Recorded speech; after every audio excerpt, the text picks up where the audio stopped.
Dito nga ay nakapana agad si Harry dito ng isang tilapia. What's up mga kakanlibak? Magandang araw. Ngayong araw ay tara, samahan niyo ulit kami at maninisid tayo muli dito sa ibaba. Ito nga ni pala mga kasama natin ngayong araw. Ito si Kulot, si Divin, si ay Anson at saka si Harry. Wala pa nga si Marmar dito at may pasok nga ni siya kaya hindi sa atin siya makakasama ngayong araw. Tara, samahan niyo kami maglakad pa ibaba at medyo malayo yung pagsimula natin. Buti na lang nga nit maganda nung araw na ito. Oh. Tingnan niyo naman kung gaano kaganda ang sikat ng araw. Saktong-sakto ito lalo't maga pa naman. Kaya nitong patanghali ito yung magandang sikat ng araw niyan. Hindi man malamig sa katawan pananisid. Let's go! Kaya nga ganda na pa nagamit ni Marmar lagi man din yan. Malipas lang ilang minuto paglalakad ito nakarating na rin nga kami dito sa ibaba. Tingnan nyo naman kung gaano kalawak yung taniman dito. Shoutout pala kay Pulido Jenny Chris from Usame City, Mindanao. Salamat po sa iyong panonood. Shoutout din pala sa mga solid followers at solid viewers natin dyan. Maraming salamat po sa inyong walang sawang panonood. Kung hindi ka nakapollow, pag-follow ka na. Para sa susunod na video ay updated ka at mag-comment ka na rin kung taga saan ka para malaman ko naman kung saan nakaabot yung video natin na ito. Narito na po tayo sa ilog. Tayo mamamana. Yan o. Mag-testing tayo dyan.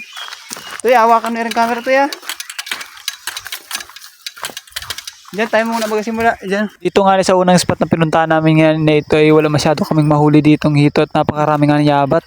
Tapos dito makit na nga kami dito sa may taas. Nakakita nga dito si Harry ng bato na may butas sa ilalim kaso hindi niya mahuli yung hito na malaki sa ilalim at hina na nga ng flashlight na dala ng mga bata. Napakabilis pala nitong maluwat. Dito iniwan lang namin ito at hindi rin namin mahuhuling hito at napakalaki ng bato hindi kaya itong buklatin. Bandang taas lang nga nga panaan sana nahihari ng hito ay meron dito palang tilapia na nakatambay kaya ito pinana niya nga ito dito. Hindi pare. Hindi. Kahuli nga dito ni Harry ng tilapia ito, dinala na namin ito sa tabihan at baka makawala pa. Ito nga pala ang unang huli natin for today's video guys. Kalipas lang nga ilang minuto, ito nakapana na naman nga dito si Harry ng isang tilapia.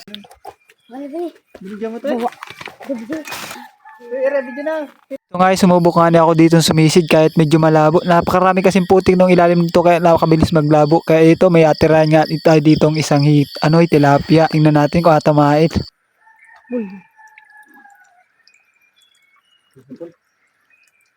Ali.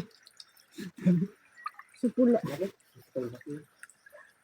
Natry ko sa rin kaya video ito Dito nga tinama nga natin dito yung isang tilapia. Napakarami nga kanina ditong tilapia kaso nga nang napakalabilis maglabo kaya mahirap mahulihan. Kalis nga namin doon sa may kabilang spot na nagalabo maigi. Ito sa may kabila lamang nasa mababaw. Ito sumisid nga dito si Harry. Kita nyo nakakita agad siya dito ng isang tilapia at napana niya nga dito. Isang good size na tilapia na naman ang nadali namin dito guys. Hindi mo yun. Huwag magulin nyo ano.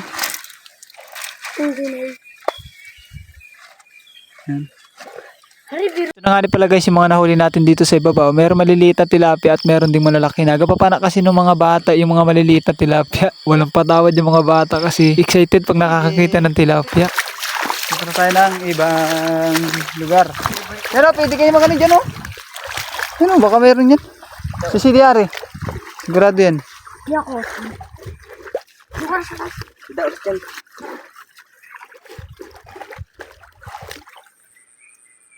Nga sa spot na ito guys ay napakaraming hito kaso nga lang ang problema ay napakahirap nga ni ulian nito at napakaganda ng mga tirahin nila doon sa ilalim pero nakauli naman ako dito ng isang piraso kaya nung nakauli nga ako ng isa dito ay dumiretso na rin nga kami dito papuntang taas.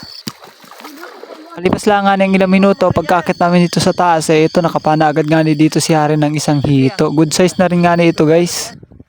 Karapos nga niyang ilang minuto, ito nakapana din nga niya ako dito ng isang good size na tilapia. Hindi ko nga niya akalain na meron palang tilapia doon sa may gilid na yun. Medyo mababa pa kasi nasisisiran ko. Kaya ito, nakadali tayo dito ng isang good size na tilapia na naman guys.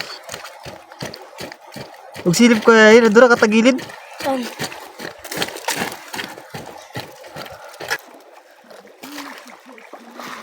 Tapos nga namin manguli doon sa may lukto ba ito, bakit na nga kami dito sa may bandang taas at dito naman kami mangunguli sa may dike. Karating nga namin dito sa spot ito, nagsimula na rin nga kami manisi dito. Medyo marami nga tilapia dito, ang problema lang nga medyo kaliitan pa yung mga iba kaya hindi ko napana.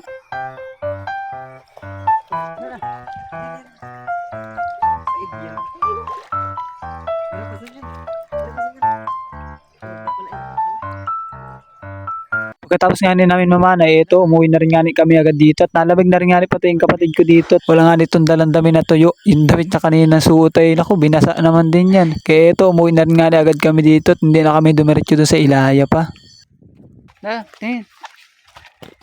Tako. Hanggang dito na lang for today's video guys. Maraming salamat sa inyong walang sawang panonood.